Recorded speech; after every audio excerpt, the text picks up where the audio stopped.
Hey, hey, hello, hello, hello. Good evening. Look at this. Proverbs 26:2. Do not worry when someone curses you for no reason. Nothing bad will happen. Such words are like birds that fly past and never stop. Have you been in a situation where even people abuse you, just stay away because you might you're afraid that they might curse you or put bad luck on you and everything?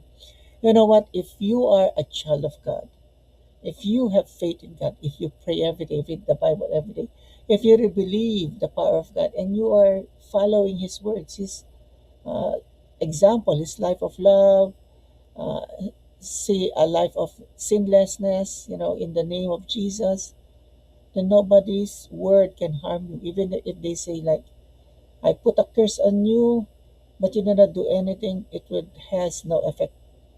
Grab this verse. It's no effect, you know. The evil eye, the one that they're saying they're putting negativity in your thoughts. They're putting bad things in your thoughts. That's why you're afraid of people and this. But don't be afraid of them. Because if you are in God's sight, no matter how bad things they do to you, say curse you or say things, they have no effect because you are truly a son of God. You are truly a child of God. You don't have to worry about these things. Let them be because they're bad people. Bad people are everywhere. They're always there. And just don't mind it. Let the positivity come in. Let the blessing come in. And if you doubt and be afraid of these people, then you're putting in negativity. And that's where Satan will come in and, put fear in you. But a child of God doesn't fear.